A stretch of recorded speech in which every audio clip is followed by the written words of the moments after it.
transparency.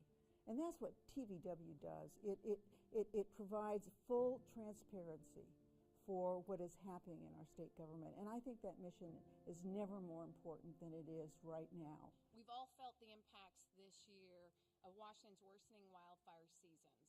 I really believe that the more people are informed, the better kind of outcome you're going to have. And it stops questions. Right now there's so much question about what is really going on, who is really telling the truth. If you've got a camera on you while you're debating and negotiating and you have to make your points in public, then it's pretty revealing. And so as it should be.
The 5th Annual TVW Open is September 19th.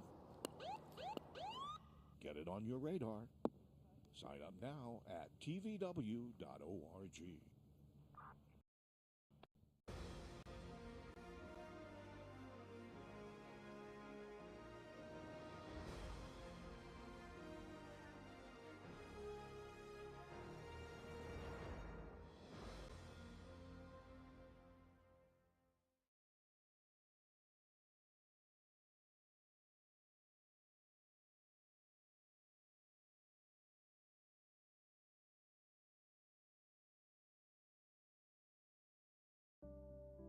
He was a truly happy kid, always smiled.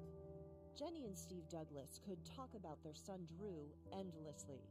We're happy to talk about him because we loved him that much. He was a very big part of the family. Very kind, lots of friends, liked sports but wasn't really competitive. He just wanted to be part of a team, but just truly loving kid. The 14-year-old loved to golf, fish, and do yard work around his family's 21-acre property in Chehalis. He would mow the lawn 2-3 times a week and just put his headphones on and just love life. I mean, he was a really good, passionate kid. He was social, and loved a good party. He'd always want to have a party. That's what he would call dinners. Can we have a party, Mom? Can we have a party? When the pandemic hit and the world shut down in March of 2020, like most families, things changed. As a manager of a power company, Steve worked throughout the shutdown, overseeing linemen who were considered essential. Jenny went back to work as a dental assistant when doctors' offices reopened. The Douglases' oldest son was gone for work, while their middle son was home. He drove so he could leave whenever he wanted. He didn't have to stay home. Drew was often alone, navigating school online. He started getting some anxiety because he always loved to go every place. And because he was stayed home for so long and there was this fear, he didn't want to go anywhere. And he wasn't afraid of COVID. He just got used to staying home all the time, that it got out of his comfort zone. His parents noticed his anxiety and started him in counseling. He went to the pediatrician and got on medication.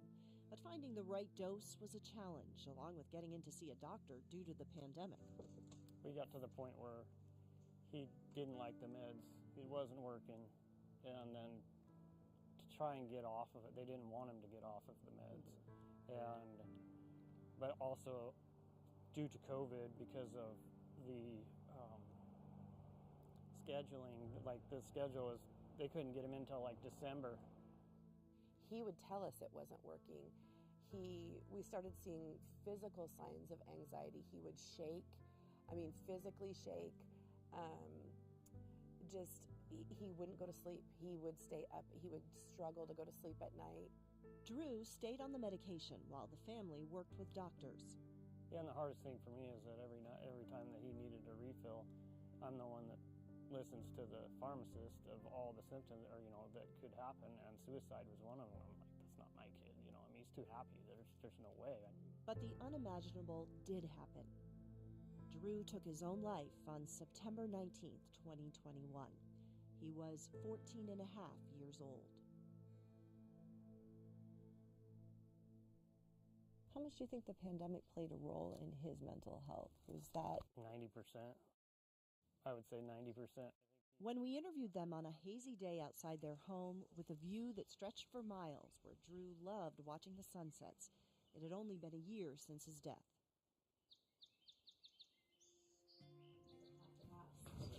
That was another sign. You hold it there for just a second. Yep.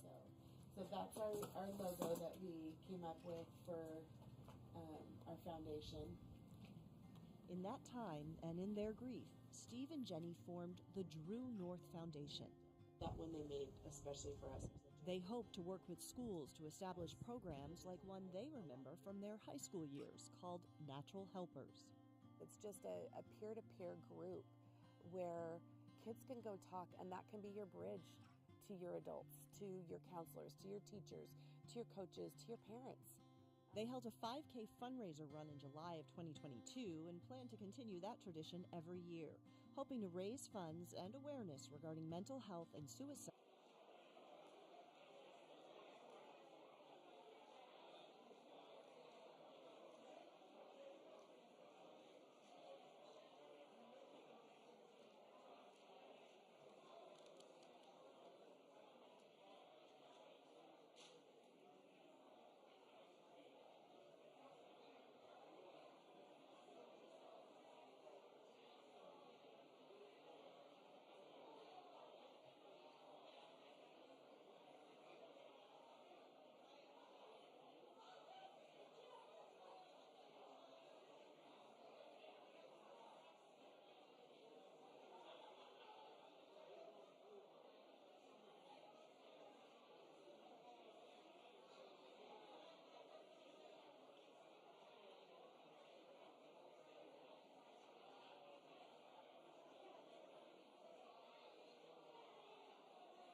Good afternoon. It's a great afternoon in the state of Washington, not just because the Kraken are on a roll.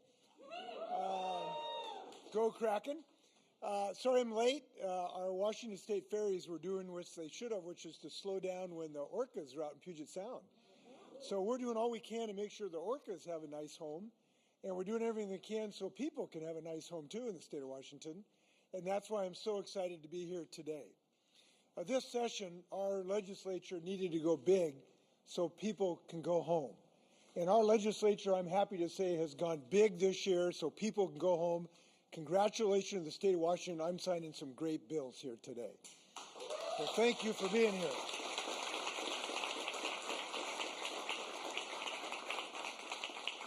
We're going big in the investments. We're going big in clearing the way that we can actually find a place to build. We're going big so that we can bring more efficiency in housing, and we're going big to make sure everyone gets a shot at a decent place to live. We've had 1 million new Washingtonians move into the state in the last decade, and we simply have not built enough housing for them to live in. The bill we are signing today, I believe, will make significant progress in removing the barriers from that housing. I want to say this at the outset as to why these bills are so important. Homelessness is a housing crisis. I want to make this clear. Homelessness is a housing crisis. Yes, we need to improve our mental health system, and we are. Yes, we need to provide more drug treatment for people. But fundamentally, we don't have enough roofs for people to be under in the state of Washington. In the legislature, I credit them for being extremely wise in attacking this problem at its root, which is the lack of roofs for people to be under in the state of Washington. And if you want to read about this, read Mr. Colbert's, Greg Colburn's bill, homelessness is a housing crisis.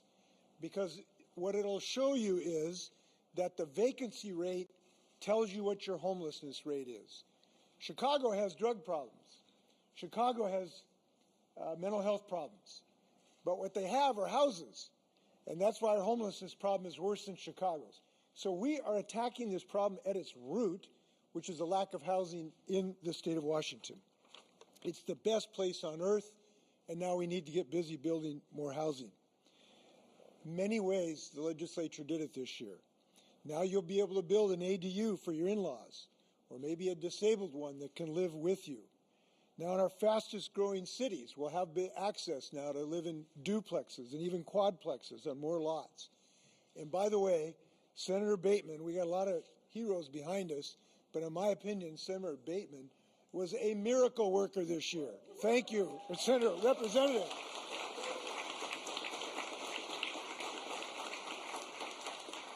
I know she was offended when I called her a senator, but anyway. We need our local permit process to move faster.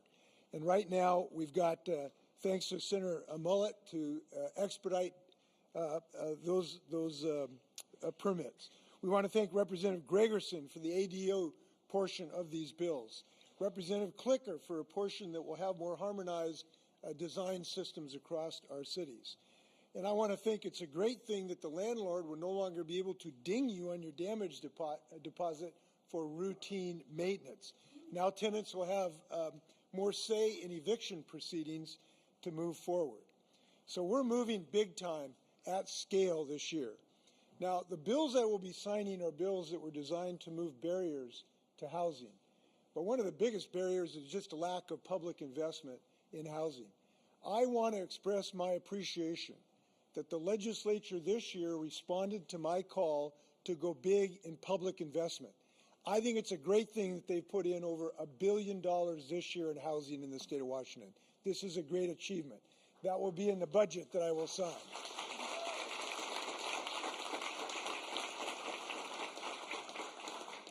So now give it up to our miracle worker, Representative Bateman. Come on up.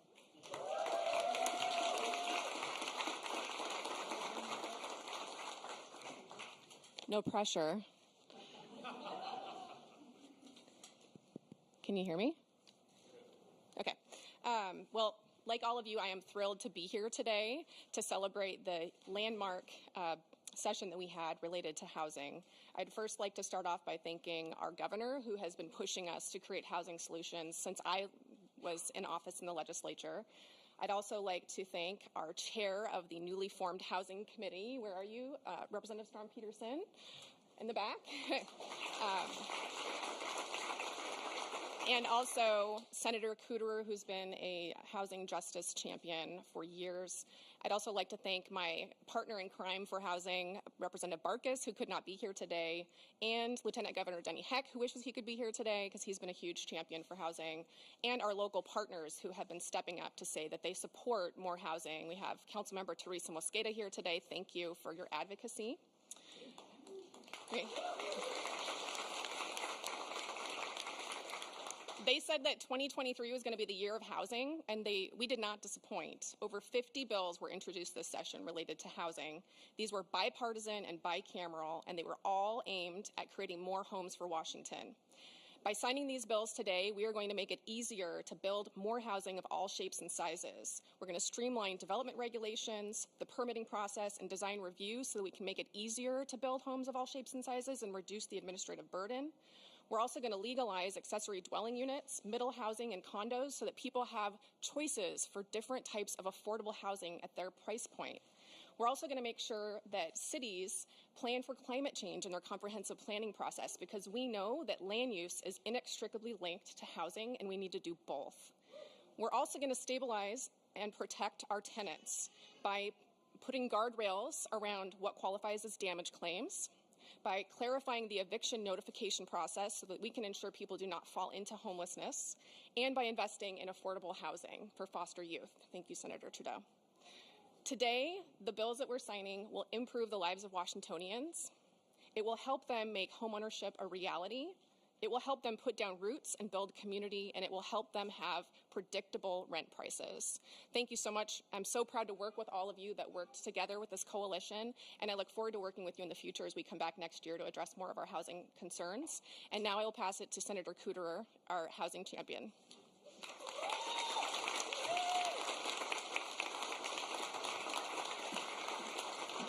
Well, it is a great day in Washington. You heard a little bit about some of the investments that we made, and it's the year of housing. But I want to tell you, we didn't just start this year. You know, several years ago, 5 years ago, the Senate recognized that we needed to form a housing committee.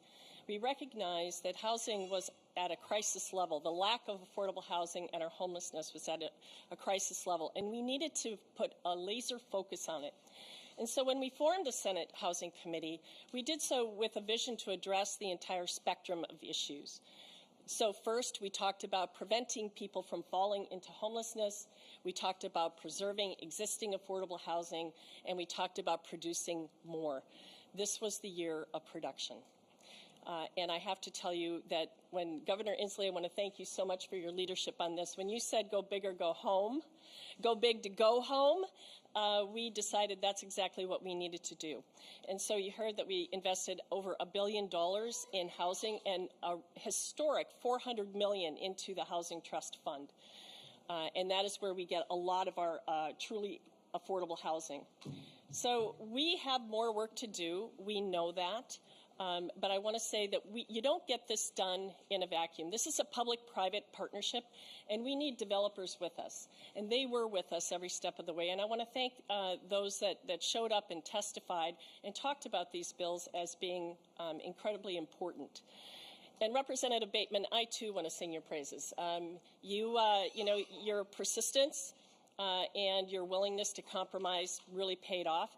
And now we do have a truly missing middle housing bill that we think will actually move the needle. We did not get in this situation overnight. This has been decades in the making, and it's going to be decades before we're actually out of it and have built the requisite number of housing units we need for the people of our state.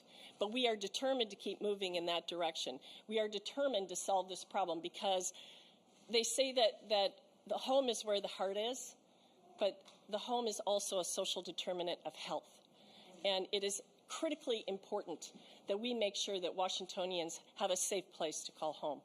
And I want to thank everyone who, especially those on my committee, Representative Peterson in the House and your committee members for your leadership.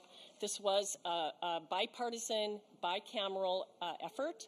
And with that, I'm going to just thank everyone for your efforts, and I'm going to turn it over to Trevor Johnson, who's part of that private piece of the partnership that I talked about. Trevor?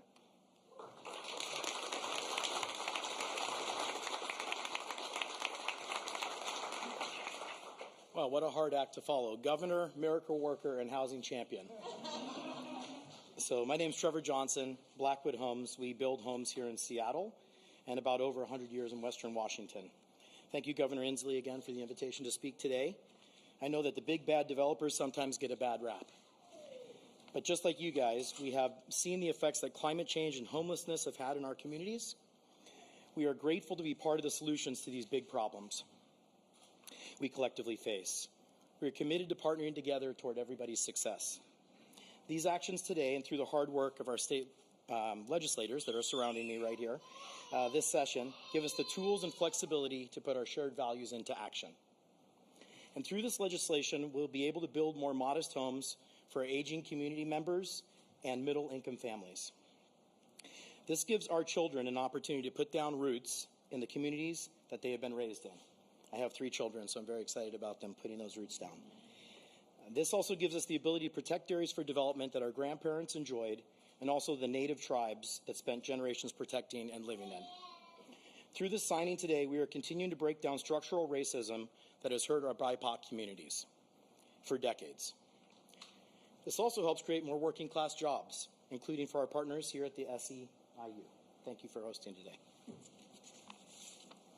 Again, thank you, Governor, for your service to our great state in these last 3 terms and through this legislation signing today. You will cement your place in the history books as a housing champion for all Washingtonians. Onwards and upward toward a great future of housing choices for all. Thank you.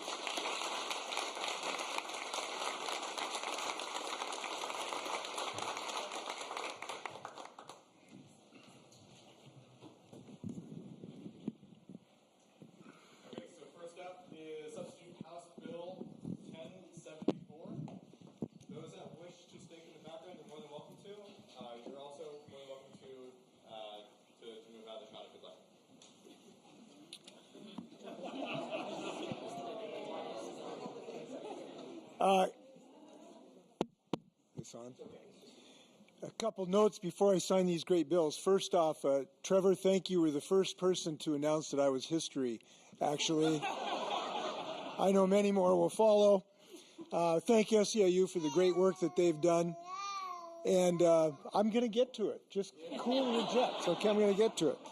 A couple comments I do want to make, though. One, it's really important people realize this is not all the legislature did, because the $1 billion itself in public funding is very important, and that'll be in the budget when I sign the budget. And it is true, this will not be the end of this effort. We're going to need to make $1 billion investments in future years. And the legislature decided to defer those decisions to future years. But I think we've established a foundation. They appropriated what I asked them to appropriate in this first biennium.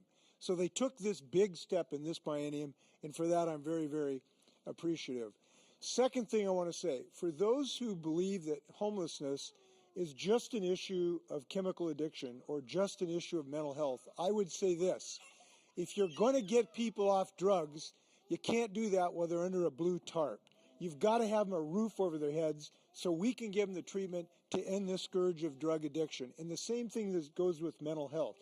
This is a health bill that we are signing here to help against chemical addiction and associated crime. And I want to thank legislators for their vision in this regard. With that, I have before me House Bill 1074. This aims to increase transparency in how landlords handle security deposits by requiring them to more accurately and specifically document tenant damages. This bill gives landlords more time to meet the new requirement and clarifies the wear and tear definition to reduce a tenant's confusion when they get charged with damages. Thanks, Representative Ty. This is a great bill. Thanks to the Washington State Legislature. Now let's smile here for a second.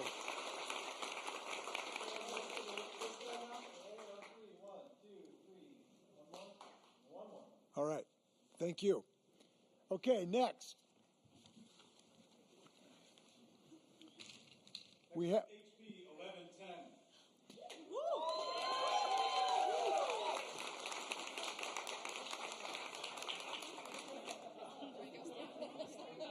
Do I stand here?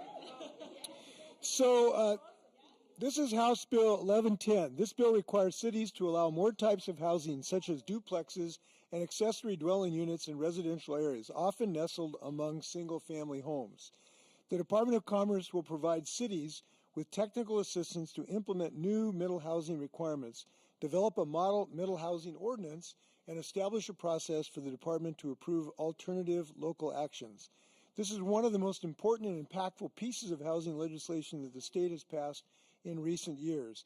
And again, I want to thank Representative Bateman. They made a movie about her starring Anne Bancroft in the 60s. It was called The Miracle Worker.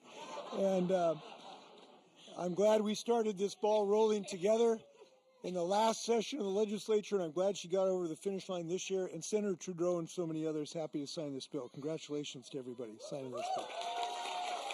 Let's smile for a second. All right. Thank you. Thank you. Good job. Okay. Next up, HB 1293. House Bill 1293 moves housing projects through the permitting process faster while maintaining design standards that are in line with nearby development. This speeds up new construction on affordable housing, increasing the availability of low to moderate income households more quickly. Thanks, Representative Clicker, for getting this bill to me. And let's smile for him. All right. Okay.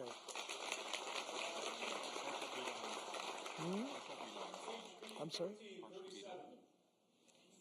Okay.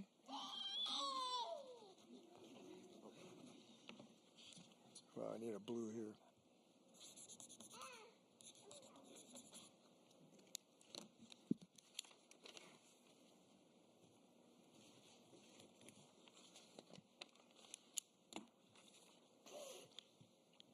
Okay, this House Bill 1337, it makes it possible to permit and construct more accessory dwelling units, which people use when they want to downsize or when they don't need a lot of living space.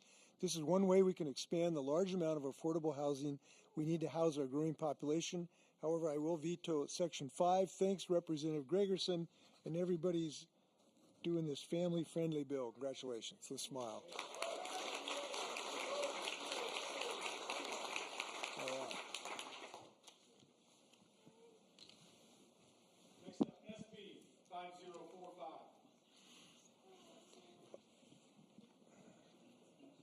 This is Senate Bill 5045. This provides a property tax exemption for accessory dwelling units rented by low-income households in King County. As we weather a housing crisis, this is one way we can encourage affordable housing that benefits Washington communities. Thanks, Senator Cooter, for her great leadership on this. So let's smile for this bill. All right, thanks. Thank you. SB 5197. Senate Bill 5197 modifies our eviction process to help people remain housed. This policy lets individuals participate remotely in an eviction proceeding, extends the time frame for tenants to access financial assistance to pay their rent, and gives judges more tools to determine the best outcomes for landlords and tenants. This bill promotes fairness and equity in the eviction process because we know one of the best ways to solve our homelessness crisis is to help people maintain safe and stable housing. Again, thanks, Senator Cooter, for getting this bill to me. All right, thank you. Thank you again, Governor. Good to see you. SB 5258.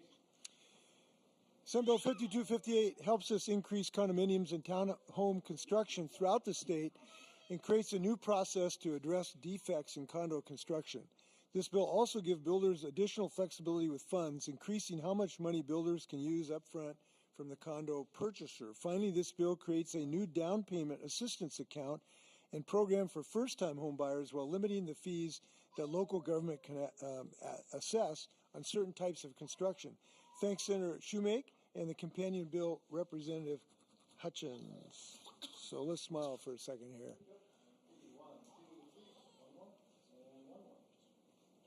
All right.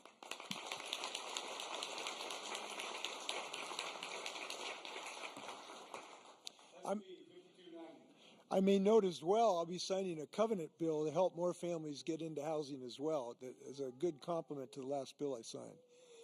This is Senate Bill 5290. This provides local governments with the resources they need to speed up housing development project applications, modernize the permitting process, and strengthen permit data collection.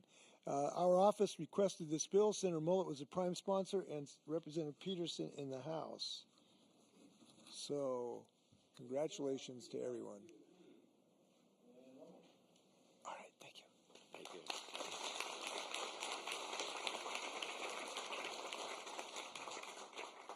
SB 5702. Well, look at it. I got an assistant. This must be a good bill. This Senate Bill 5702 expands student homelessness support to all 34 community and technical colleges and public four-year universities located in the state. Many Washington College students experience homelessness, food insecurity, and other basic supports.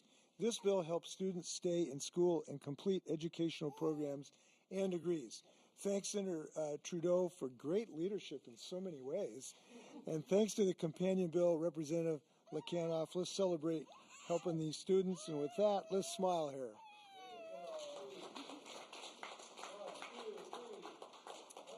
All right. Thank you. Thank you. We're going to do a quick photo op. One more thing here. So we don't have any more bills to sign, but we missed the photo op the other day on House Bill 1695. We have Alvarado here, so she wants to Oh, can you give me a bill to hold here? Yep. Here she is. So we just take a quick photo and then post it. Here we go.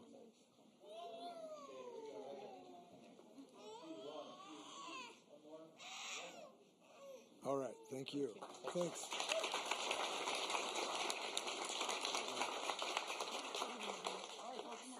We're going to have some time for a Q&A at the podium. If legislators would like to stick around, that'd be great. All other folks that come this way, that'd be great.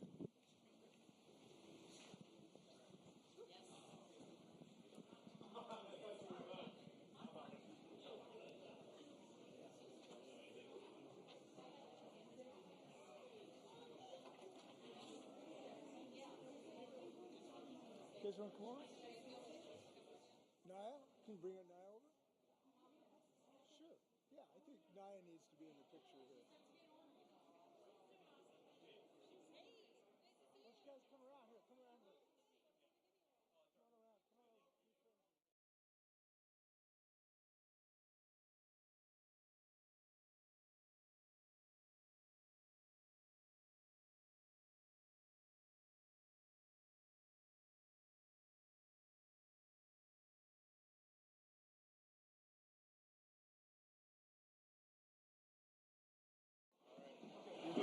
Come on around. Come on over.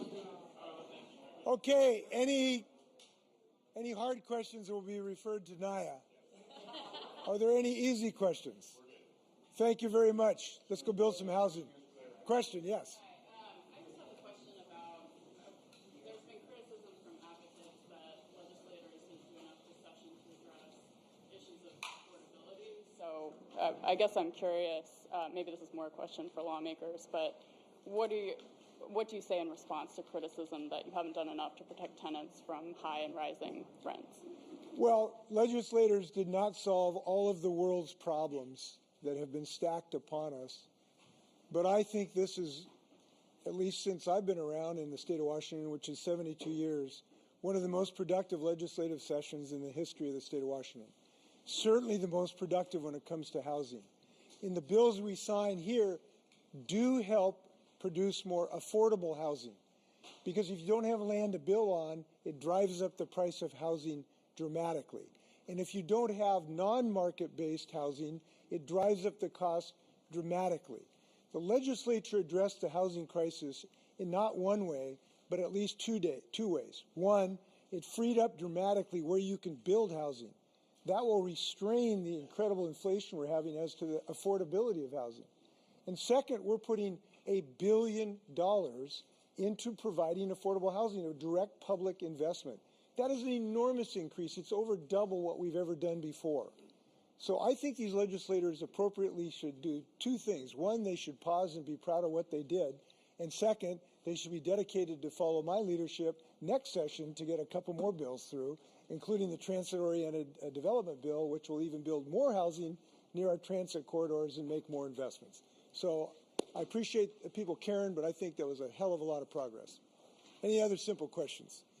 Thank you very much. Let's go build some housing.